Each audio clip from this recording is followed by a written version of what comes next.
Greetings, friends of the apocalypse. This is Jared the Apocalypse Nerd Wallace coming to you from Podcast at Ground Zero, episode 22. We got the double deuce going. 22, the apocalyptic fashion, and you might not be able to see, but Scott has his hand in his face right now.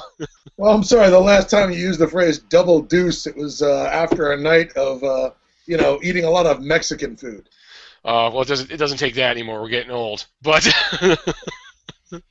So, anyways, welcome to the show. moving on. So yes, I am Jared W. Wallace, the Apocalypse Nerd, and Adam the Bomb Glancy. We're seeing how that name sticks for him. The Bomb. I don't think that's going to work. The Bomb. Scott the Bomb Glancy and William T. Thrasher, special guest host with us tonight. It's Adam. Hello, Adam survivors. Bomb. You better say that again. I talked to him. I said, hello, fellow survivors in the wasteland. They were rabbits, but They were?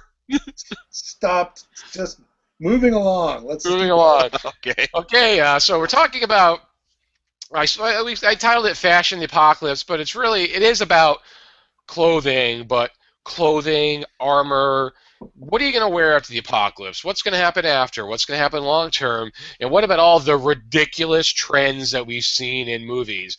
I would have dressed more appropriate for this show, but my mohawk and shoulder pads are at the dry cleaners. So Well, I've got epaulets, so I have a nice paramilitary vibe going on for this. there you go. I guess that counts for something. It's something. You're more prepared than I was. I got the usual. I got the uniform. I got the nerdiform on, the black T-shirt. So. Yeah. So And so we're going to talk about that, and William T. Thrasher, as game designer, artist, illustrator, the Infinity Live magazine, Skirmisher Publishing, a long list of things that makes William T. Thrasher cool. So, And Kettlefish Productions. Kettlefish Productions, thank you. I knew I'd forget something. is that kettle or cuddle?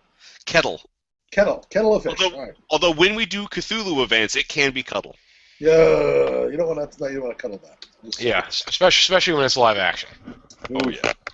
So, in the news, we're going to talk about a couple of things here first, but the most important thing that I want to talk about is those of you who are gamers who know, that we are gamers and we love the apocalypse. Is just in this last week, the renowned and mysterious recluse who disappeared back in 1988, artist David A. Trampier, passed away this last week.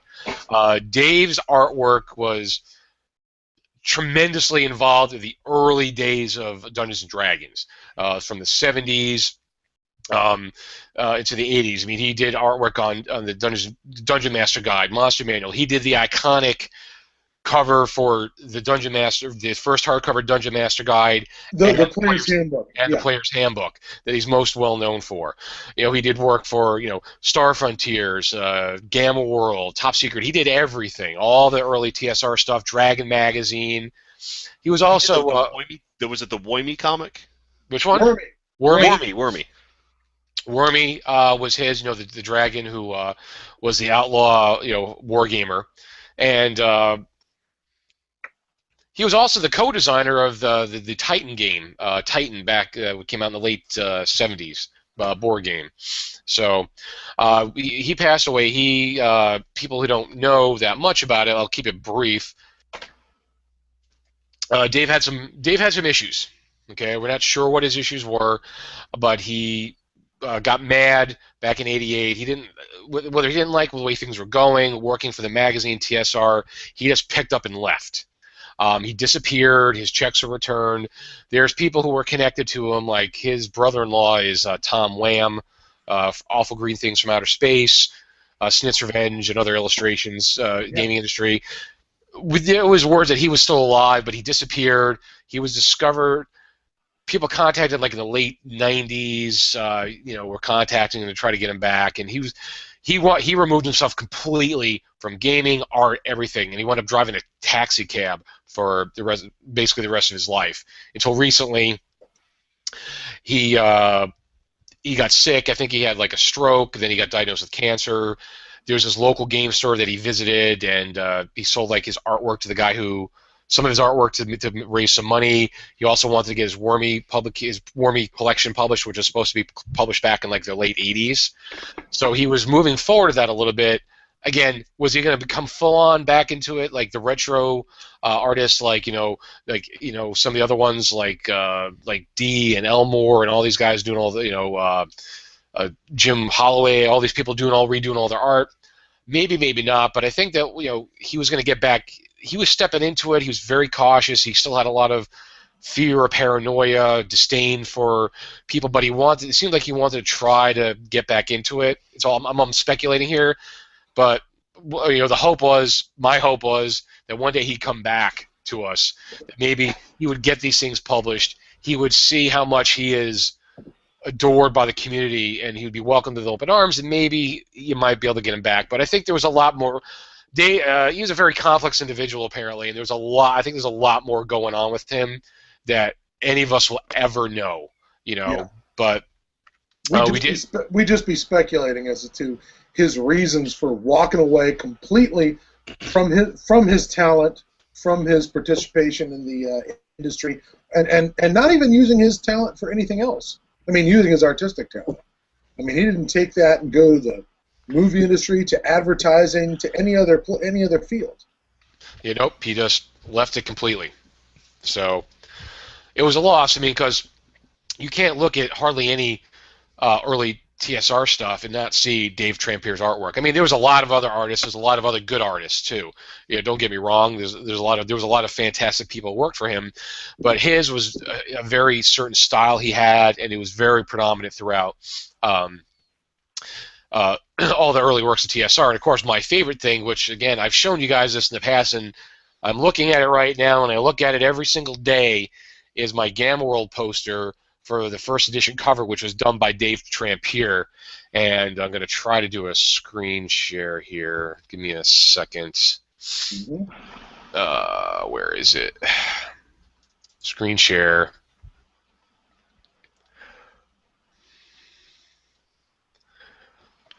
Let's see.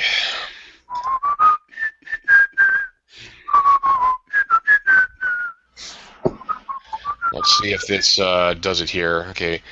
Yes, now we're going through a time warp here, and wow! Come with us now on a journey. We're looking at your screen. Oh, there it is. That's better. There it is. So that is the iconic Gamma World cover. To me, that is the embodiment of Gamma World. It always has been. I was fascinated by that as a kid growing up, and I can't tell you how many times in my imagination I've been up in these ruins, exploring the ancient civilizations. To me, it just represented all of that. So, and that was done by Dave Trampier, and wait for a. Well, infinity and beyond. All right, now we're back. Okay, so that's so that's something I look at every single day. So anyway, so it's a sad loss. It's unfortunate for what happened to him and that we lost him. Again, there's still a lot of other great artists who, from those early days, have done stuff, but there was just something about his work and something special about his work, and I think probably his disappearance probably added to the mystique of his art too. Oh yeah, that absolutely. Knowing that there was this giant wad of talent out there who would not pick up his pen or pick up his brush, and he stuck to his guns.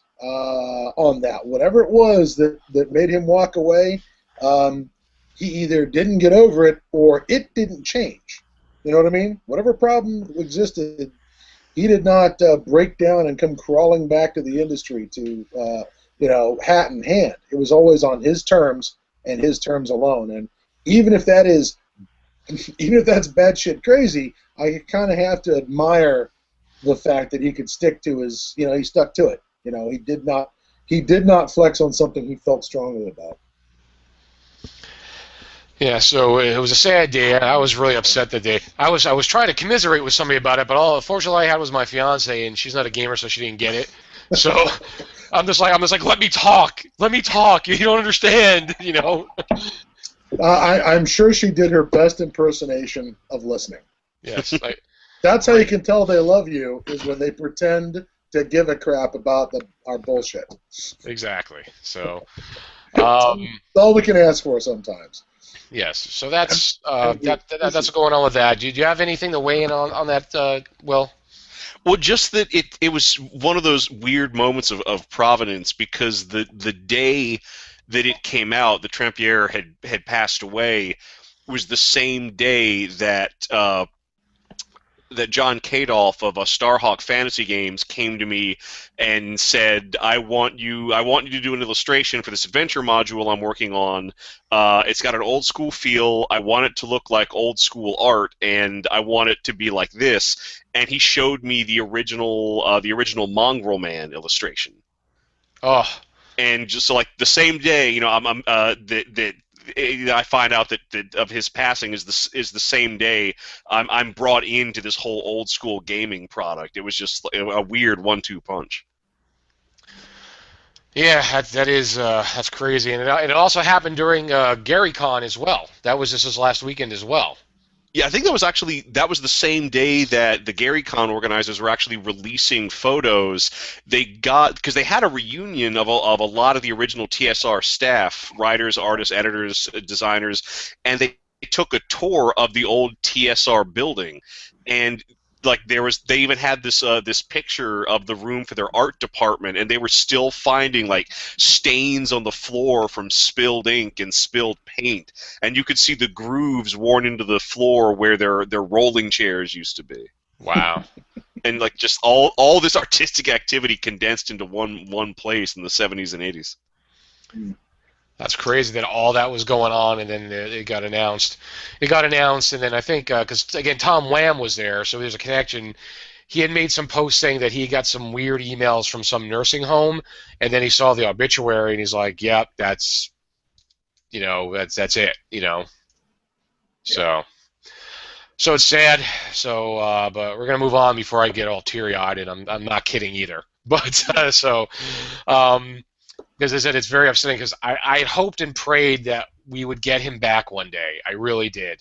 I was hopeful. I might not have been realistic at all about it, but I hope that one day. And it started like there was some small, like, little inklings that he might at least stick his head out a little bit, you know. But we'll never know at this point. So. Yeah. There you go. So, folks, David... the Tramp. Tramp, DAT, rest in peace. We'll miss you.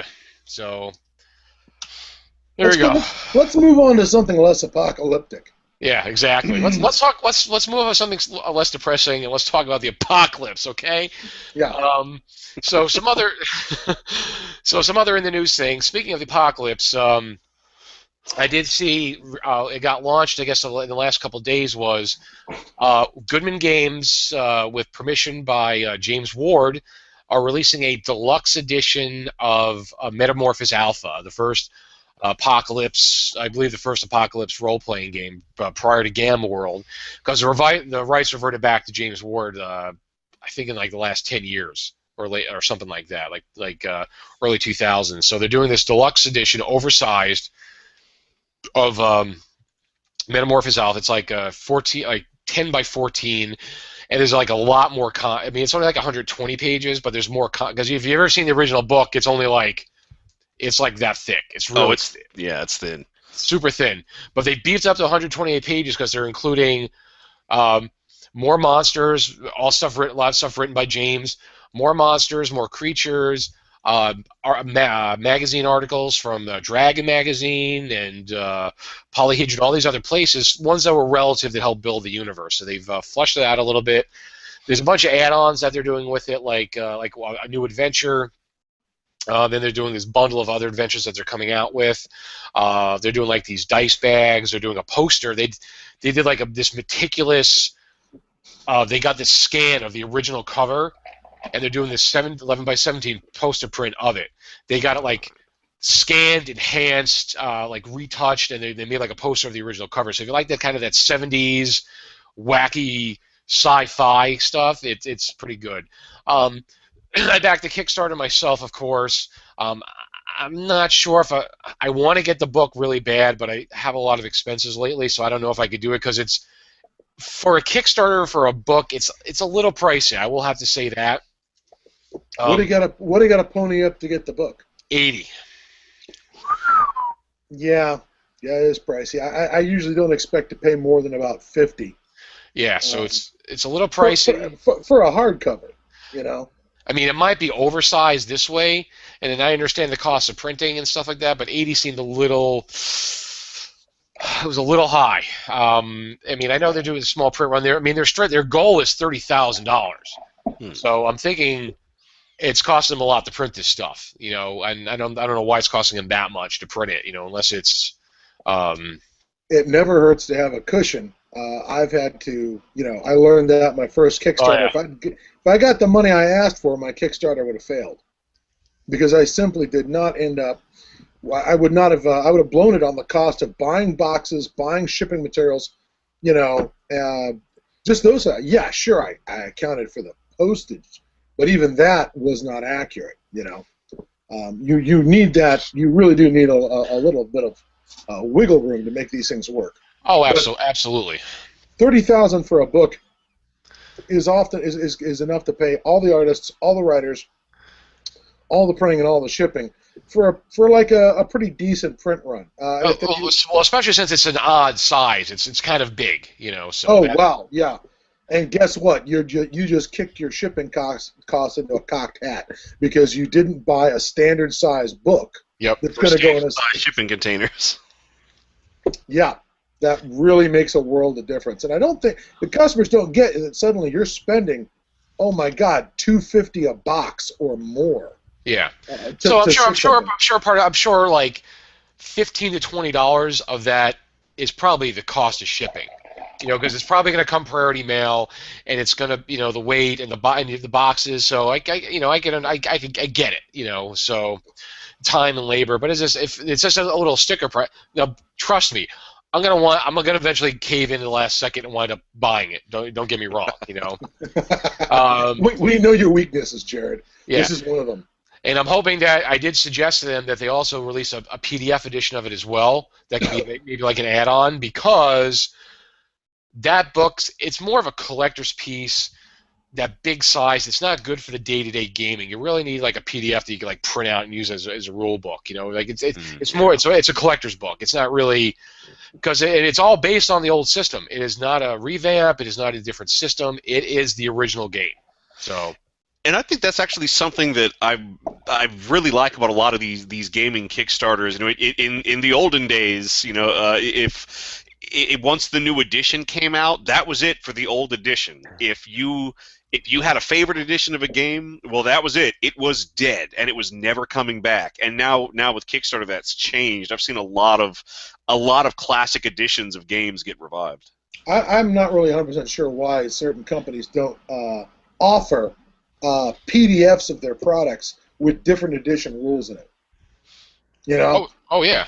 Just showing different conversion guides. White Wolf did a conversion guide that lets you convert between all the various World of Darknesses they ever did. Good, because there's always going to be people who think that blank edition sucks, and you know, whatever that edition is, or that blank edition was always the best edition. Speaking of old school, what did I just see got launched was we all remember Judges Guild, right? Oh my God, yeah. Okay, we remember the city-state of the Invincible Overlord. Oh, jeez. Yeah.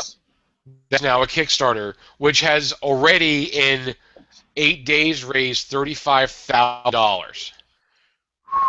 Nostalgia pays. It's the whole OSR, the old school role playing, that phenomenon that's kind of taken place these last couple of years. You know, a lot of people us old grognards are latching onto it because that's what we know, and a lot of people are getting into it. So. Yeah, so that launched as well. Something else a little apocalyptic.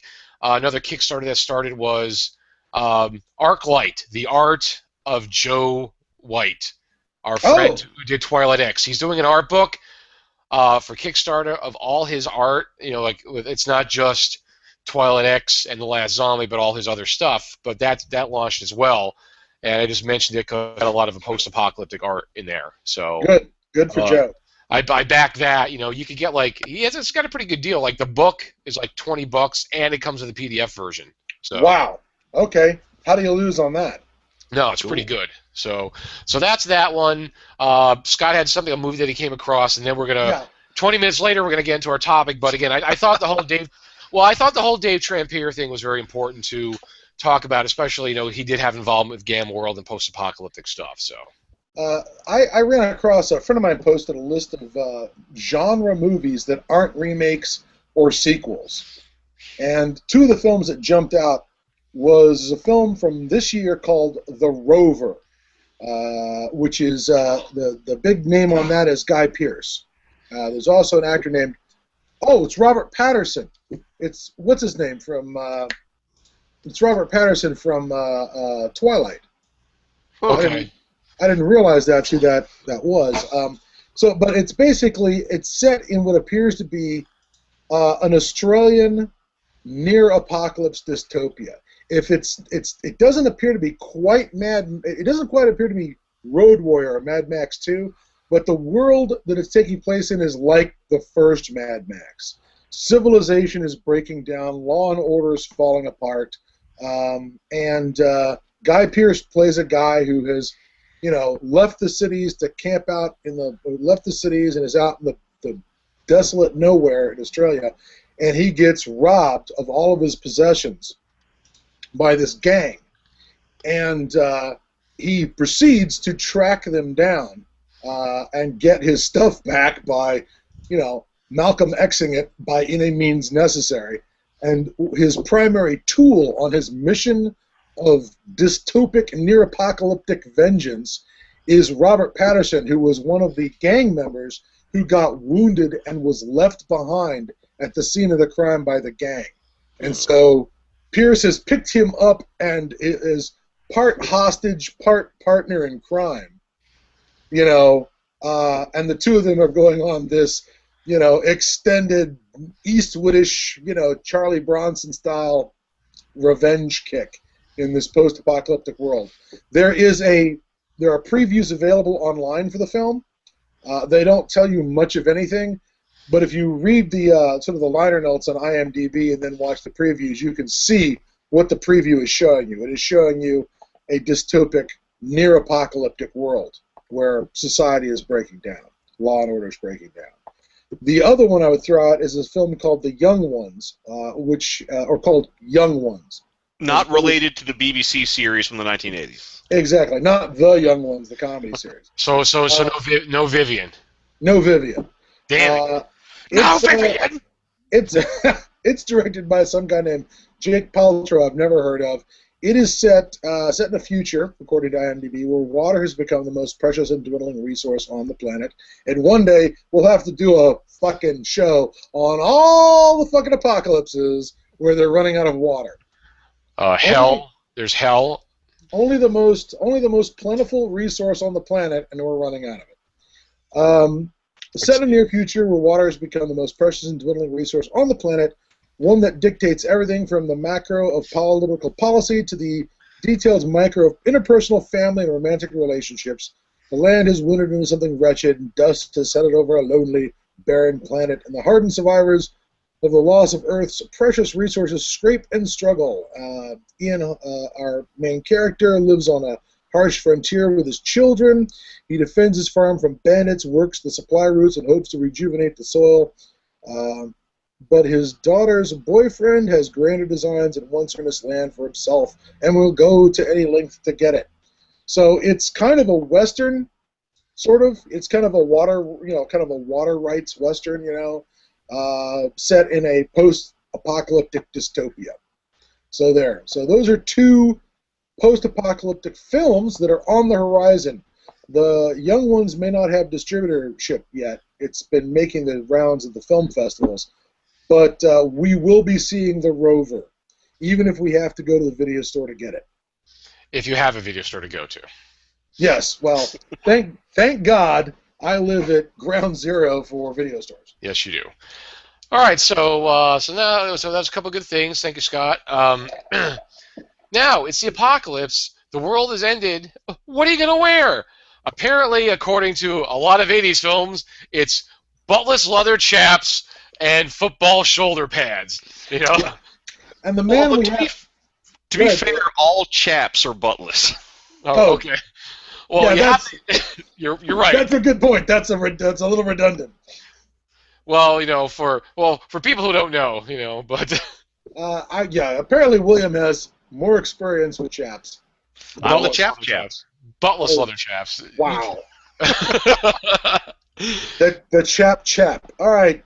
Speaking of things that chap my hide, I would like to point out that the guy who's responsible for every single mohawk, every single set of shoulder pads or football pads and leather armor and crossbows in the Apocalypse, the guy who's responsible for that is Graham Grace Walker, who was the art director on Mad Max 2, otherwise known as the Road Warrior. That guy created the look of the film, and he did such a good job. For about a decade, he changed the genre. Every bad Filipino, post-apocalyptic ripoff, every Escape from the Bronx, all those crap European ripoffs, Metal Storm, the destruction of Jared Sin. Yeah, every single one of them look like Mad Max ripoffs. They're just distilled down from Mad Max, from Mad Max 2. What was it? It was like Bronx Warrior or Battle for Something 2012, like all these. Battle for New York and like Bronx Warriors. Yeah, it's Chainsaw Gladiators. All these films, and if they don't actually have that stuff in the movie, it sure as shit's on the cover box. Oh, absolutely. Oh yeah. That was the thing that always got me, is where you'd crack this thing open and there's one called like Texas Gladiators, Texas Chainsaw Gladiators. Oh, Texas. Oh, yeah. Texas Glad. I know what you're talking about. Yeah. And the cover is like a guy in the football pads with a cowboy hat and a mohawk and a chainsaw, and some buttless chaps, or chaps as William calls them. And and you open it up, and the only thing I remember is like it's just Sid Haig in like a plaid shirt. There's just like Sid Haig being a marauder in old Western gear, like what you'd see in the Southwest today, except with a little more like red dirt on it or something, But yeah, it became the standard for every single post-apocalyptic goddamn, scenario. Was thanks to Graham Walker. Thanks, Graham. Now, that being said, with that movie, I think the people who actually had the practical clothing in that movie were the people with the gas Gas mask. the gas processing plant. Yeah, the refinery. They're wearing billowing clothing, white clothing, stuff that you actually would want to wear in the fucking desert, because you want to reflect the heat and you want to have that volume to have the air in between to keep yourself cool. Yeah. Actually, that's something I wanted to point out, because, especially in those movies, you have everybody out in the sun all the damn time. I don't know why Raiders insist on doing their raiding in broad daylight, but your Mohawk warriors. Because the audience can't see it at night. That's why they're attacking in the day, is because the audience can't see it at night. Well, no, just when you film the fight scene, set off some explosives, get some fires going, and that takes care of it, makes it more exciting. It worked in 13th Warrior. Oh, yeah. Yeah, bad guys always showed up at night in that movie. I had to appreciate that. But during that, though, is that people have all sorts of patches of skin exposed. They're out in the desert. There's no one making sunscreen anymore, and yet you never see anybody with weird, freaky tan lines. You never see the tan lines for the armor straps, which are the only things that they're wearing. Or my favorite, there's nothing more cooling than one of those motorcycle cop helmets with a leather face mask over this part. That looked like it breathed really well. Everybody's in leather and black, and you should wear that to the beach. You should wear the fucking motorcycle cop helmet to the fucking beach. Oh. So anyway, folks. So the things that they created for the fan are mostly totally impractical. I mean, sometimes you'd see some, even if you get, the only thing that really made sense was, like, again, in Mad Max 3, he was in all these billowing clothes and stuff like that. So again, in the desert makes sense.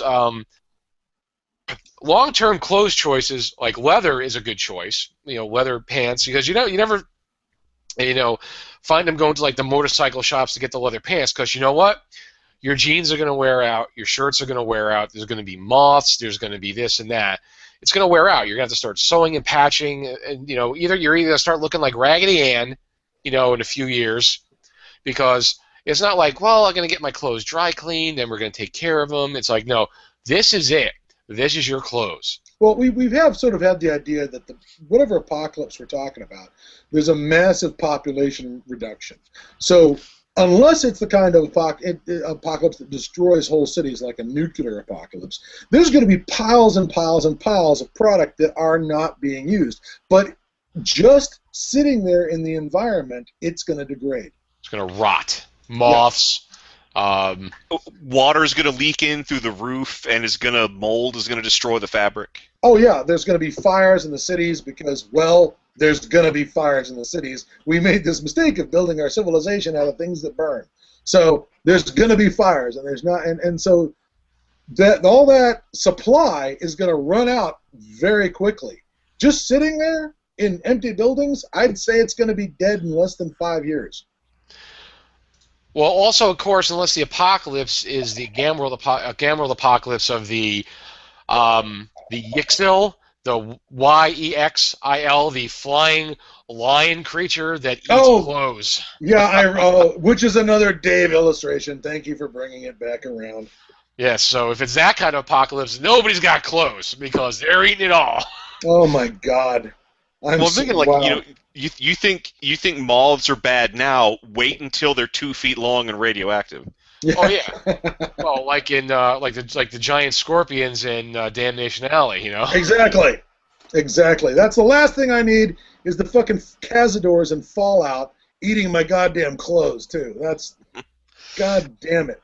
Actually, I'm glad you mentioned Fallout because that was something I wanted to talk about. I want to come out in favor of the jumpsuit. It is simple, it's practical, it's got lots of pockets where you can hold all sorts of supplies, compass, rations, rope, what have you. And then you have to take a shit.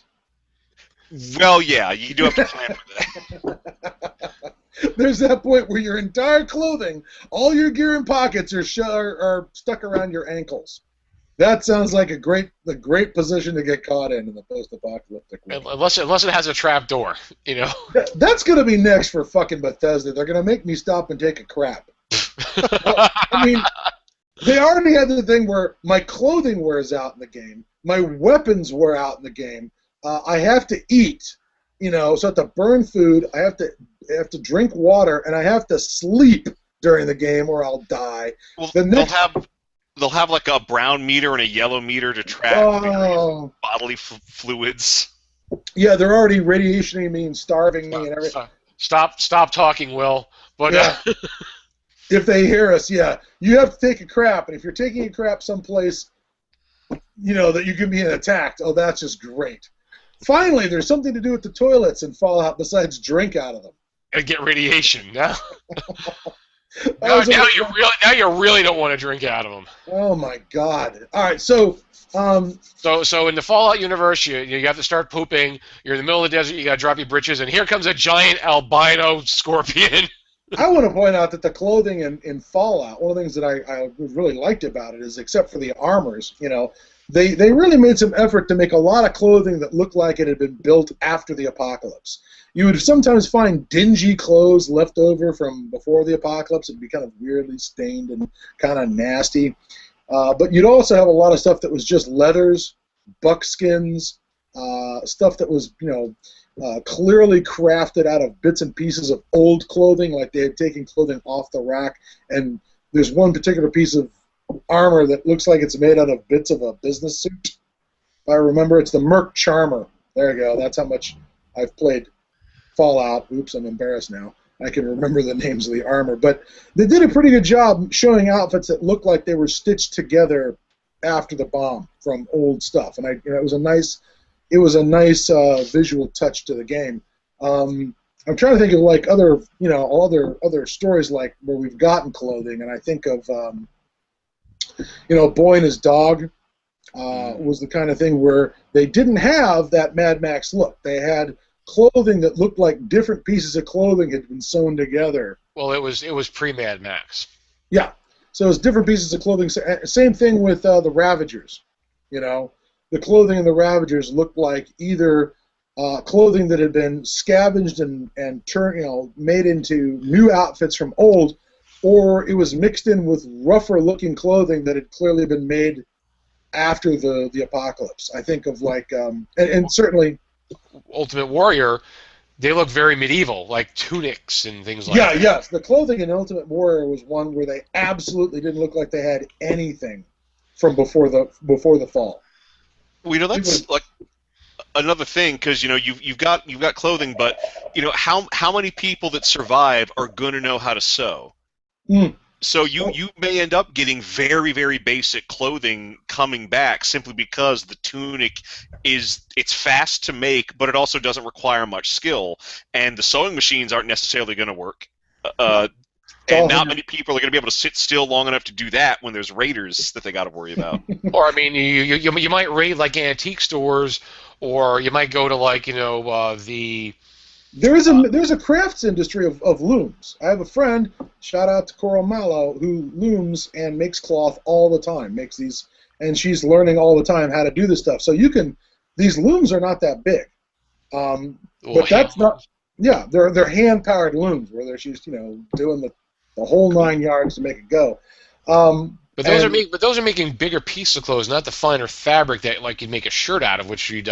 She can make a bolt of cloth though. She keeps working at it. She can make a bolt of cloth, and then that bolt of cloth can be cut up and sewn into actual clothing. Now the trick is, and that's good, but the problem is getting the material to put on the loom. Yeah, get your cotton, get your wool, get your whatever. You got to get those materials, And then sewing machines. There's a lot of my grandmother at my grandmother's house. She used to have a manual. It was part of a manual sewing machine. Like the sewing machine was gone, but it was the base that had this big, like foot pedal thing that you'd push down. Yeah. And it turned the flywheel, and it went up, and it turned like the manual sew, like you, and it turned, and you could sew with it. You might be able to find those in antique stores, or go to the Amish. You might find stuff like that there. But again, that's gonna be scarce. You'd have to establish that in a community. You can't just travel, bring that around with you. That's those dirty Amish again. They're making their own fucking clothing. Oh yeah, well, they're blocking their own damn hats. Out of cheese. Yeah. We're going to have to go out there and huddle up close to them, Exactly. So, like, the clothing and, like, so that's what, so you're going to have, like, remnants of clothes, especially, I mean, the immediate afterwards, it's like, yeah, you're going to have regular clothes, you're going to wear what you could find. Everybody's like, oh, I have uniforms, I have this, that. You're going to wear, you're going to wear what you could find, or you're going to wear it, it's going to get dirty, you're going to wear the same shit all the time. But, as years go on, like, so you have to make your clothes. You're gonna have to learn skills again if you can learn it. Crocheting, that's if you have anybody who knows how to do these things, or you could find the manuals to do them with, because you're gonna have to start making it, or people who could make it out of like leather, out of like tanning and buckskin and things like that, like, or hunting animals, like in what's the movie? Fight Club, which is kind of a pre-apocalyptic movie, by the way, because he's trying to bring on an apocalypse, and he's talking about New York City being overrun by nature again, and the fire under the buildings, and you're making the clothes that you're going to wear for the rest of your life, And that's eventually going to get to the point where it's like, okay, well, we have hunting, and we have animals, and we're making buckskins, and we're making leather. The idea that you throw away the skin on an animal that you shot and killed, and it's just going to lay there and rot, that's a gigantic failure in the post-apocalyptic world. Yeah, well, we do that now, but when it comes down to it, it's like, what can we do with this is going to be the change. The answer is, once it's the apocalypse, is that every part of that animal is a potential tool, a potential weapon, a potential artifact, a piece of clothing, glue. Yeah, it goes on and on and on and on and on and on. Well, it's also, you're not just going to be working with the obvious like fabrics like wool from a sheep or leather taken from a deer's hide. If you've had to put down a pack of cray stray dogs, well, that's a supply of leather right there. I think of the prestige. If you come riding back into the settlement with like a dog, like a feral dog pelt draped over you, Poodle. that shows that you're not a man to be messed with. A Shih Tzu, like a little tiny toy dog, if you're like, he's coming right at me. So, well, there are going to be like eventually like notions of high fashion are going to come back. So there's going to be like a settlement, some big wig at a settlement who's going to want like a coat made from the pelts of rare breeds of dogs that just don't exist anymore to show how prestigious they are. The first thing I think of, William, when you're saying that is that scene in Conan the Barbarian, the very first one, where Schwarzenegger emerges from the Atlantean tomb with the new sword, and he strikes the shackle off his leg, and all the wild dogs that chased him are there. The next scene, he's wearing all their pelts. Yep. You don't see the transition, but scene 2, when he finds, I think, the wolf witch is he's wearing all the wolf pelts. Well, come on yourself by my fire. But and I'm just like, that was a great transition for me, where they didn't have to show me any more than that to know that, oh yeah, that's our boy, that's our protagonist. Well, yeah. Well, when you brought up poodles and stuff like that, this brings me back to what we talked about last week was Life After People. There was a whole episode where they talked about domesticated animals, how all the small breeds are probably going to die out because with the lack, getting trapped in houses and being hunted down and killed by other larger dogs, those are the ones who are going to survive. Little yippy bip bip bip bip dogs, they're probably not going to make it. Not to mention if they're going to get bred with, and there's not going to be controlling the bloodlines, and the dogs are going to get bigger. They're just going to get bigger. They're going to even out to some sort of medium-sized dog, so that with any luck, they won't all grow up to be those frickin' what are they, Himalayan lion dogs or something that are the size of a Buick. Oh my God! I do not want to see one of those things coming at me post-apocalypse. They got enough hair on them. It looks like it'd slow down a 5.56 round. You need something bigger. Well, but think of all the clothes you could get out of it, though. Yes. I'll be thinking about that while it's passing me through its recta. Like, well, this is good here, but it's warm and cozy inside this dog. Yeah, fucking monsters. Well, Will had mentioned something also pre-show we were talking about is we talk about people talk about raiding and looting and find their survival stuff, and Will mentioned one of the things that people never mention. They talk about I'm getting guns and I'm getting booze and I'm getting dinky dog food. Well, what was it? Will mentioned. Please elaborate. Will is what do you say? Craft stores? Craft stores and fabric stores, because right there you have one location where you're just going to have aisle after aisle of unused fabric, which is what you're going to need to clothe you and everyone else in your tribe for quite some time. And it's not just the obvious things like comfortable fabrics to wear. There are fabrics there to make blankets. There are fabrics there you can use to make shelter. You can get there's most fabric stores have like these like watertight pleathers and watertight fake leathers, which that'll keep the rain off of you, whether it's a raincoat or whether you fashion that into a tent. And that's just the raw materials. That's you've also got needle and thread. You've got sewing machines that they sell there, which while you may not be able to get the electricity to run those sewing machines, you can dismantle them and they're full of machine parts you might be able to use to maintain some other technology.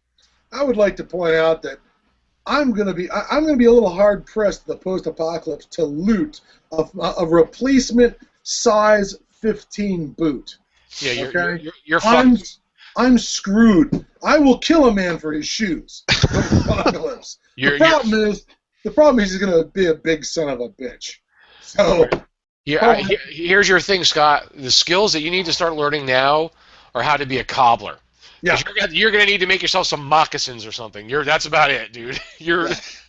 I mean, footwear is important because you can imagine, like, it's.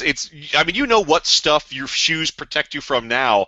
Imagine what stuff you're going to need shoes to protect you from after everything collapses. Oh, it's okay if I step on the nail. I'll just run down and get my tetanus. Oh, no, I won't. Yeah. And then I get lockjaw, and they're having to feed me through a hole they cut in my cheek. If you're lucky. If we just don't leave you behind. Like, you know what? You're a liability now, Scott. We're going to have to leave you. And we're going to take your clothes. Jared, you never tell them that. What are you, stupid? You never tell them that. You go, no, man, it's cool. We're going to stand by you. Well, why don't you take a nap? Bang. Scott, look at the flowers. Wow. What am I, Lenny now from Mice and Men? You know, wait a minute. They were rabbits? Oh, God. Look at the flowers, Scott. Just look at the flowers. Can you see the rabbits, Lenny? Can you see the rabbits? I can see the rabbits. Oh, God damn it. All right, fine. I'm perfectly happy to be the idiot man-child of the group. Sadly, I fail to have Lenny's skill as a human fucking car jack, where it's like, Lenny, we need to have this open or lifted or punched through. You know, like you always need to never underestimate the benefits of having an idiot man-child in your group. But anyways, just throw some blaster to your master. Yes, you need some. Just throw some bib overalls on him, and he's good to go. You know. But yeah, footwear is important. Again, not just clothes, but footwear is important. Holy shit! Yes. I still have the magazine. I probably should have pulled it out. I still have my copies of American Survival Guide that I read back in like the early '80s. You know, because I'm crazy like that. I was reading those on the bus. You know, back then. And there was one whole. There was a magazine that had an article on picking your perfect survival boot. You know, like because they're like, there's no more stores. There's no repairing. You know, it's like you got to get something that's going to last. And like it tells you like the kind of eyelets to have, the kind of welt to have, the kind of material to get it made out of. Fucking shoelaces. Yeah, because they're like these are probably the last pair of boots you're ever going to buy.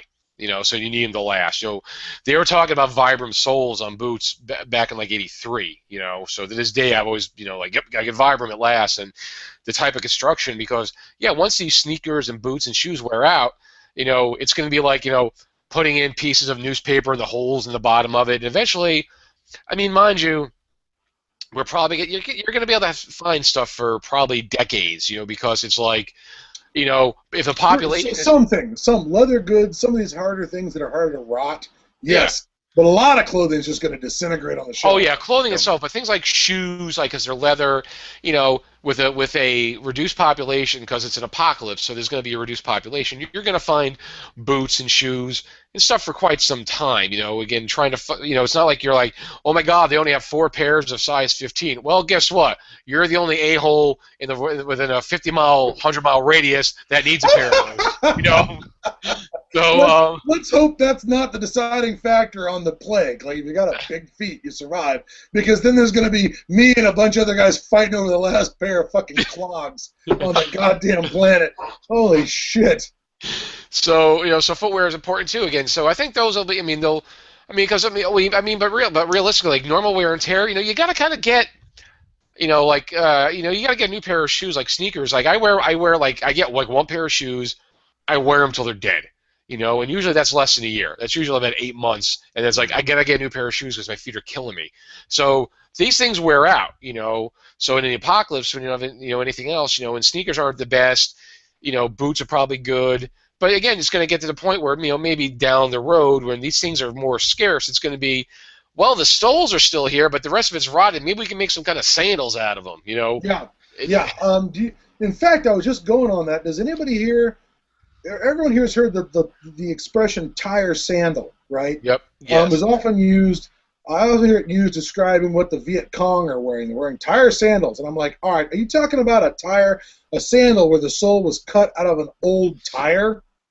Is that what we're talking about with tire sandal? Or am I just completely off base? I think you're right, because I was actually going to break that up, and I wish I could name all the places I've seen this, but I've seen in a couple of different post-apocalyptic things where characters will wear a sandal where they've taken an old tire, cut a vague outline of a foot off of it, and then just added some bungee straps so that it fits on your foot like a flip-flop, and then you got a hard-wearing sandal that's good for the road. Yeah, okay. Here we go. The Dep Lop, or tire sandal, which just means tire rubber sandal in Vietnamese, is a form of sandal in Vietnam made from recycled tires. And it was iconically Ho Chi Minh, and his boys were wearing that with that, Kamran scarf. So yeah, it's if Charlie can do it, God damn it, we're gonna have to do it, or we're gonna go the way of the dodo, because we stepped, on a rusty nail. Oh yeah, I just did a Google search and I found like a ton of pictures of tire sandals. Just make sure they're not steel belted radials, because you get little wires coming up in your feet. Oh, that's no good. So apparently, footwear can be a problem in the apocalypse as well. Again, how are you going to make them afterwards? But hats, things like that. So again, I think in the immediate future, clothing's not going to be much of an issue, because you're going to be able to find stuff everywhere. But again, over time, you're going to have to learn these skills, like Will says. What about? But then again, when it gets to the point where you have to start rating, the Michaels or the Joanne Fabrics, or the Hobby Lobbies, or whatever it is that are left. You know what? How many years down the road is that, and how viable is the material that's still there? Is that rotted away at this point? Because that's why you do your rating early. Rate early. You want to get that stuff quick. Rate early, rate often, because it's like that. It's like that idiot on The Survivors who was going around trading for gold. Yeah. I was like, yes, get all that gold, dude. But and he was trading some things that were worthwhile, but and talking about how he's storing all of his stuff in a castle that he had. Man, yeah. What he needed, the idea of storing up bolts of fabric and things that are going to be needed 2 years, 3 years in the future. Yeah, now you're making a killing in that apocalyptic economy. Yeah. Well, the thing is, what happens when you get a bunch of gold stored in a castle. Conan comes and takes it. Correct. You one cunning brute with a sword, and all your fortunes are gone. Yep. And you're right, because people are going to be raiding, the Targets, the WalMarts, and stuff for their clothes. Nobody's going to be. You're right. I don't think anybody's really going to be, unless they're thinking, the craft stores to get the materials to do do it yourself stuff. So that was a very valid point that you had brought up, Will. And those are just things that are obviously used for clothes. If you can get thick plastic sheeting and duct tape, and you can turn that into a pretty nice parka, which is gonna be good out there on the wasteland. Oh yeah, parka. Even that's like a poncho, because you can protect you from the rain. You can make a shelter out of it. Steal sheets from a hotel. Yeah. Well, there's an actual nice pile of fabric for making clothes out of, is hit a hotel and hit the laundry department down there and gather up all the bedding, and start cutting that stuff up into fabrics. Or canvas from canvas sheets, maybe like the Home Depot type stores, like canvas covers and stuff like that. You can make stuff out of that, or because like ponchos, like I still have this poncho in the shelf that I've used from time to time when it's raining bad. I had back in the 80s. There was a point where there's one time when I had to work on one of my cars, when I had older cars. Well, I say that now.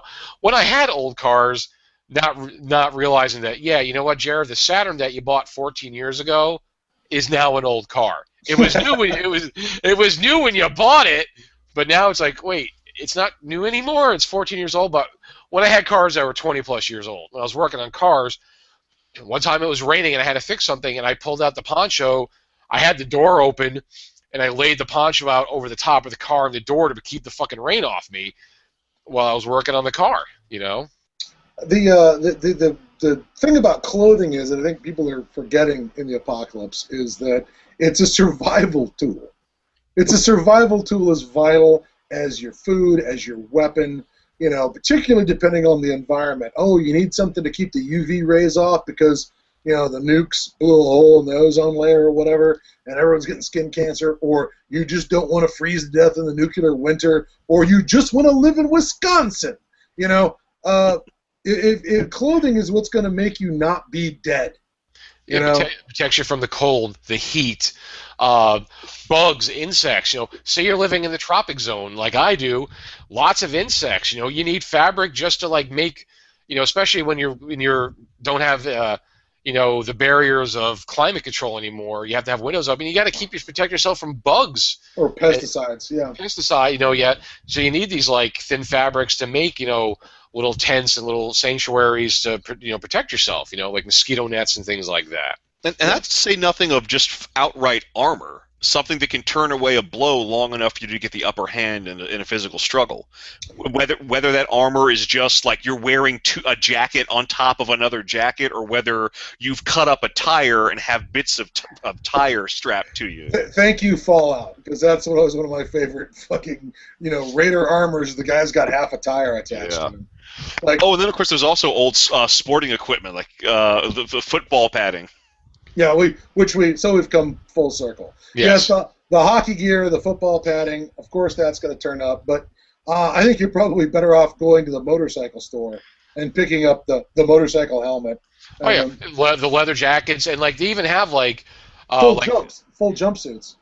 They have these things that are just like chest and back plates to protect yourself if you skid on the road or something like that. So because armor might be, but again, a lot of it depends on where you're at, because like we said before, these apocalypses that happen outside of America, it's like, yeah, you know what? It's not like America, where there's like 9 guns for every 10 Americans. Because I think you're underestimating that number. Well, that's the statistics I saw. Well, it depends. Okay. You got people who got more, and you have people who have none. You have people who don't touch the stuff. Yeah.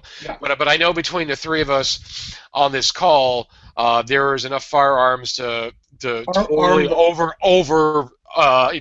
equip all of us. Most people, when they can afford it, it seems like they have to buy more than they can carry. I have just barely bought enough guns so I can carry the ones that I own. Anything more, and it's getting stupid. Well, I'm talking about in your house, because I know there's somebody else who has. All right, yes, I have roommates who are collectors and I will give it up for him simply because he's a collector of antiques. So the idea of shooting marauders with a gun from 2 centuries ago just tickles me in a special kind of way. if they show up with their fucking M4 carbine with the optical scope and the ceramic plastic stock, and John shoots them with a lever action Winchester 76, bang! That's funny to me. That's just funny. It is funny. Oh, yeah, I agree with that. I'm like that too. I have 2 things. I have a sidearm and a long arm. That's it. I got just enough for cover short, cover long. That's all I got. Yeah, because it's just not just as a matter of afford. It's a matter of really, really going to have that many guns. But that's a good point. Clothing is something else that we have. God knows I have more outfits than guns. And I have more shoes than that, but we all have started out with every house is a repository of clothing, with stuff that hell, people hold on to things that don't fit anymore, and it's all stacked up in the closets and basements and attics and all. So that resource is going to last for a bit, but eventually, What it just occurred to me, there is going to be a lot of that's going to be well preserved because they're so often kept in those special plastic containers. I know what you're going to say. I know what you're going to say. Everyone's old wedding dress. Yeah. There's going to be an overabundance of preserved wedding dresses. I want a movie based on that premise that all the clothing's destroyed and all they have left is they're coming across these well-preserved wedding dresses, so everybody's wearing fucking wedding dresses in the apocalypse. I want to see this. Although remember, there was that one realm in Zardoz. Oh, where everyone's all dressed in the weird tuxedos. Where everyone has the ball gowns. Yeah. For some reason. Let's just hope we all don't end up in leather boots and banana hammocks like fucking Sean Connery. Holy shit. Of course, the thing about Sean Connery is, even naked, he's never really naked. It's he's a Wookiee. It's like Dr. Zaius at the beach. It just Sean's never really that naked, no matter what. Um, But like you said, armor. Because again, I brought up the point of firearms because, again, in this country, for a bit, there's going to be a lot of ammo. There's going to be a lot of shooting, a lot of killing until ammo unloads and people could do reloads. But other parts of the world don't have the abundance of firearms. So yeah, armor's not, unless you're getting something unless you got some kind of bulletproof vest. You've raided some like police stations, things like that to get that kind of bullet protection. Armor's not going to really do. You're going to be better off with riot gear because Yeah. there's going to be a lot of melee and knives and. Well, eventually, well, we'd think that. I mean, but I think at first it's not going to be. It's going to be, it's going to be like the Wild West. But it will thin out after time, where it might become like. Sorry, my nose is. I got such a bad sinus problem. I'm imagining a bell curve where it starts off as Gunapalooza with everybody shooting each other over a pair of sneakers, and then the ammo supply runs out and it's all down to stabbing each other, and then things get organized and somebody's finally producing ammo as a trade good, and then suddenly we're back to shooting each other again with flintlocks and black powder. But I was going to go the route of the Pierce Anthony trilogy of books, Battle Circle. Whoa, tell us about this, sir. I have no idea what you're talking about. Battle Circle. It was 3 books. I only read it as one book, but it was 3 stories. Let me look it up here. Battle Circle, Pierce Anthony, is a trilogy of 3 books called Sauce the Rope, Var the Stick, and Neg the Sword. It was this kind of nomadic society in the apocalypse where they have these hostels where there's food and shelter, and there's this little battle circle, and everybody has some kind of melee weapon, like some kind of specialty, and you could go there and you could challenge somebody and fight them, like say I claim this hostel for the night, and somebody could challenge you and take it from you. So there was this tradition of everybody fighting with these primitive weapons, and the story eventually gets to be this whole thing of this guy who rises up, and they eventually find out there's this. Yeah, I don't want to spoil too much, but there's more than just this primitive society of this nomadic battles going on in the background.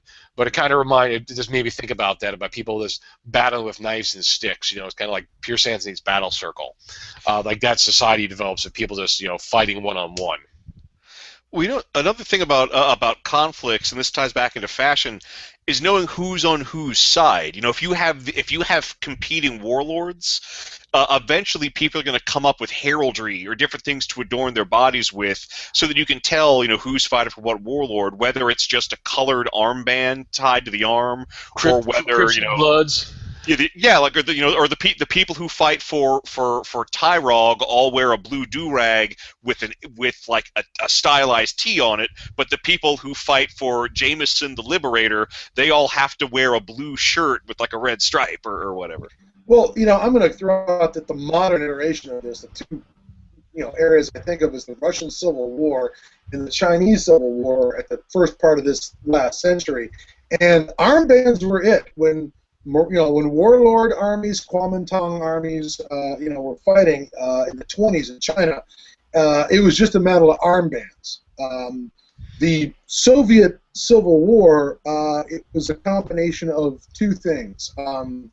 There were armbands, but the big way you told the whites from the reds was the whites had shoulder boards on or epaulettes on their uniforms. The Russians tore those off as sort of a sign, the Soviets, I should say, the communists, Bolsheviks, tore those off as a sign that no more stratification of our new Bolshevik society.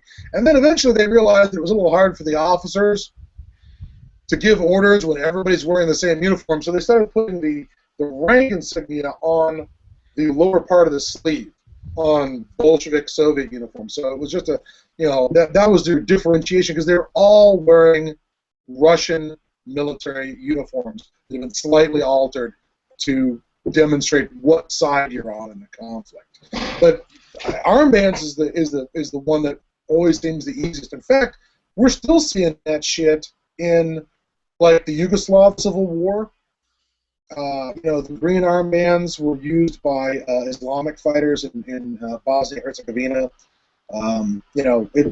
That seems like a really easy way to go as an armband for telling times, particularly because post-apocalypse, everybody's going to have the gear from the military of that country, right? Everyone's going to have whatever their standard kit was.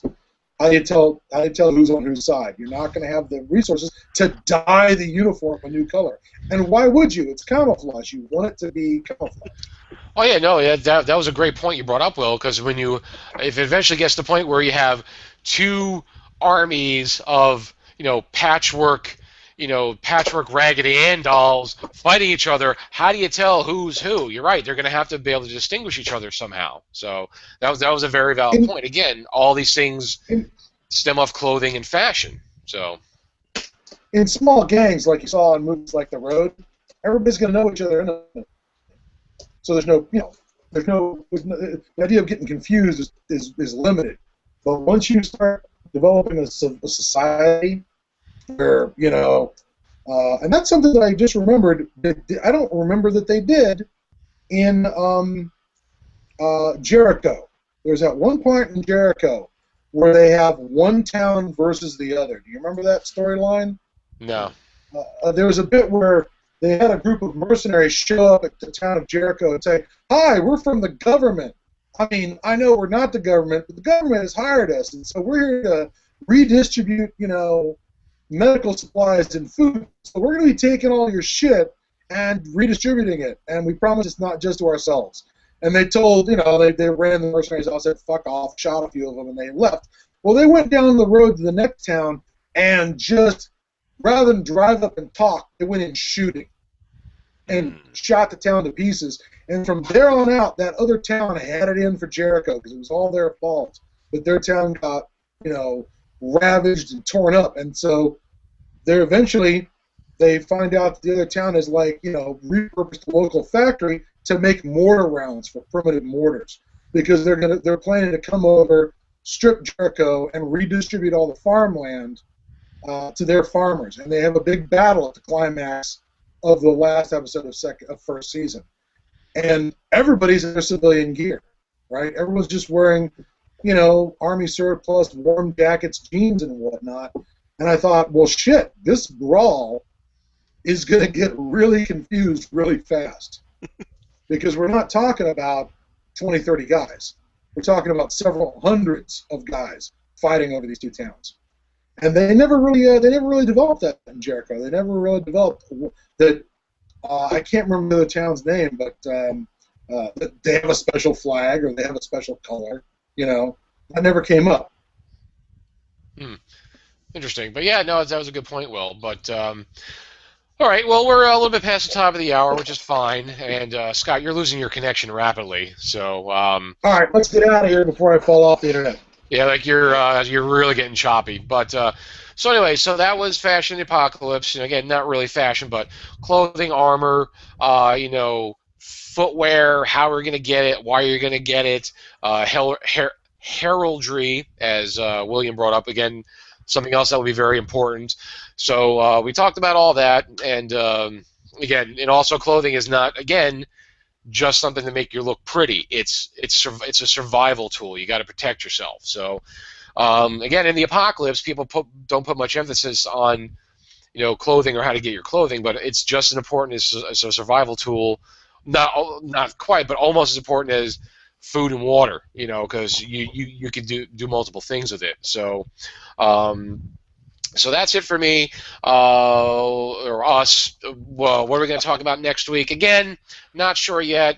I'm thinking, because I've been seeing a couple of things lately. I think I want to talk about I want to do transportation in the apocalypse, because I've come across a bunch of things lately that I think are kind of cool, and I want to talk about. And I've always thought about different things about transportation and getting around in the apocalypse, during and after, long-term things like that. So I think next week will be transportation. So final words for me.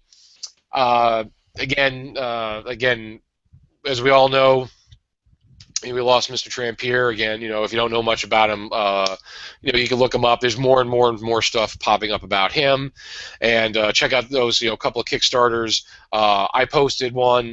Will posted some on the event page for the Metamorphosis Alpha and the Joe Wright Kickstarters for their artwork and the game there. So that's it for me. William, any last words? Well, I guess work on those craft skills now while you have the free time, because you never know, they could become some of the most valuable and sought after skills in the world after civilization collapses. If you're the one who's going to be making people's clothes, making people's armor, everyone's going to want to keep you alive.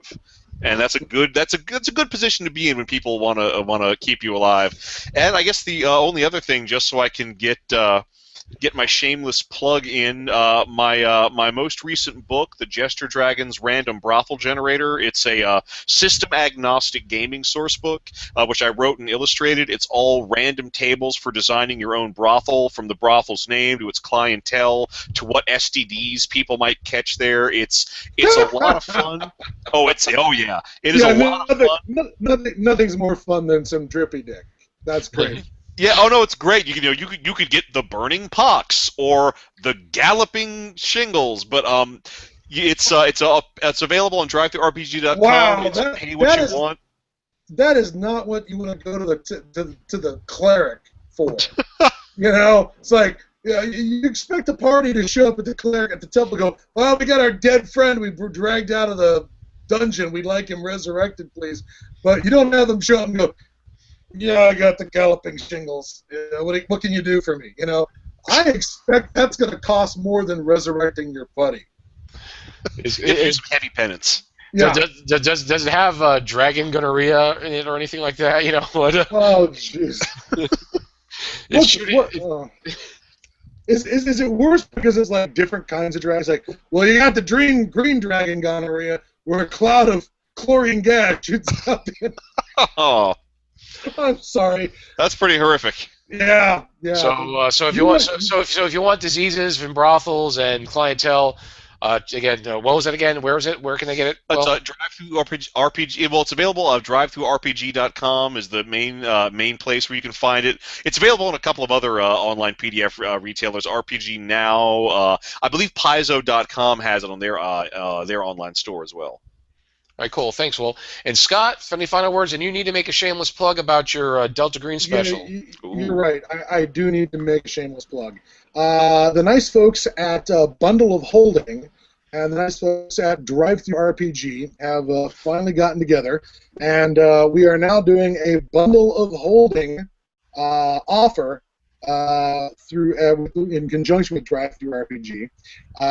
There are 8 days, 12 hours, 45 minutes, and 36, 35, 34, 30 seconds left for you to go out as of Monday, March 30th, 2014. We have, like I said, 8 more days of this, where you can go out and for a very modest price, $8.95, you can get 4 of the primary Delta Green, 5, of the Delta Green books on PDF, and then for like $20, you load up on the whole thing. So there's a little bump where they accidentally left off 2 books, but they're putting them on the bundle, so that if you've ordered the bundle, you'll get more. That they will make sure that you get Dark Theaters and PX Poker Night. But yes, you'll get Delta Green Eyes Only, Delta Green Countdown, Delta Green Targets of Opportunity, and then the fiction books Alien Intelligence, The Night of the Enemy, Through a Glass Darkly, and Dark Theaters. All of that will be available, plus the standalone PX Poker Night scenario. So all of that will be available through a Bundle of Holding, and for those of you who are looking for a Bundle of Holding, that's literally bundleofholding.com. Cool, thanks. And your final thoughts about Clothing on the Apocalypse? Clothing on the Apocalypse thought. All right. Again, it's a tool, and it is a hard to replace tool that wears out like every other tool in the Apocalypse. And unless you want to be, wandering around with your feet wrapped in rags, with your Johnson flapping in the wind, you're going to have to take steps to stockpile, maintain, and learn to make this tool. It's really underrated now that I think about it. It's incredibly underrated. Oh, and our last thought really should be the underwear. We totally forgot to mention that. Okay, Yeah. folks, we got to talk about underwear for a second. Sorry, we're going to continue on just for another moment. Yeah, underwear is clearly important because it keeps your taint off your clothes and helps extend the life of your clothes. But again, the classic underwear moment in the Apocalypse is brought to us by J. Michael Straczynski in his series Jeremiah, where the bad guys, the sort of continuity of government, assholes down in a bunker in Valhalla sector, who are coming out after the plague to take back over the world. When one of their assassins gets killed, with no ID, he doesn't have any food on him. He doesn't have, where did he come from? His boots don't look well traveled in. He has got this great high-powered rifle with a scope, and he's got underwear. He's got fresh, clean underwear, and that was the most terrifying moment for our post-apocalyptic survivors. Was, hey, it's one thing if these guys got helicopters and antiviral suits, and they've got all the guns and all the flashlights and the radios and flamethrowers. That's a lot of resources. But the fact that they have surplus resources, so much that they can produce a regular supply of fresh, clean underwear, we're in trouble. They clearly have all the logistics because, oh my God. Oh, it wasn't just that he was wearing clean underwear. Didn't he have like an extra pair or something? No. It's just they just pulled up the guy's pants. Like, why are you showing me this guy's ass? He's like, you're really not looking at it. And then he looks again. He's like, oh my God, he's wearing underwear. When's the last time you saw underwear? Because people are making clothes, but one thing they're not making is frickin' underwear. Mm-hmm. So yes, underwear is I think that's a modern invention, relatively modern. So they didn't necessarily have it, for many years. It's something from at least the Renaissance forward, but only for the richest people. It doesn't become a common item until, I'm betting, the 19th century. Would have been the Industrial Revolution. Yeah. When they could crank it out and just straight scads of it through industrial clothes manufacturers in the Northeast and mills and things. But yeah, it's only been around for everybody for maybe a century and a half, and even then only for the industrialized world. So another thing that you want to stockpile on is you want to hit your Targets, Walmarts, wherever you got, and you want to just take armloads of your 6 packs of Hanes underwear because you're going to need them because they're going to wear out, and when you don't have underwear, and you're going to chafe. So, and it's not coming back. It's not coming back soon. No. Yeah, if you're not in that first wave, you're going to be stuck. The only option that's going to be left to you is going to be the Spencer's Gifts over 40 over the hill underwear. Oh yeah, the guys have to strip by with banana hammocks, and or worse, wearing women's underwear. That would be hilarious. So they have to wear the Well, that can all tie into the wedding dress post-apocalyptic story. Yeah. There you go.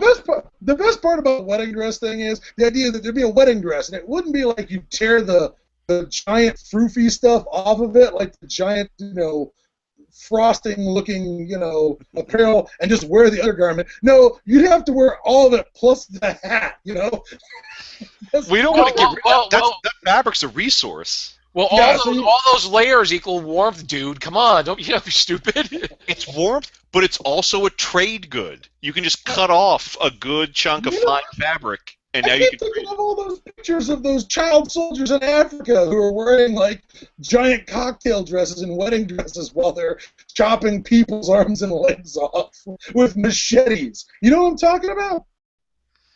Neither of you. That's new to me. All right.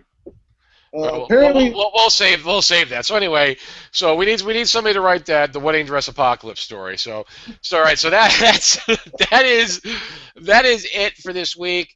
So 2 weeks from now, we are going to talk about transportation, and we're going to talk about some of our favorite vehicles, and we all know what that is. Yeah. Well, of course. So for me, Jared W. Wallace, the Apocalypse Nerd, William T. Thrasher, and from Adam, Scott, the Bomb Glancy. This is Podcast at Ground Zero. Good night, folks. See y'all later. It's just not working. This bomb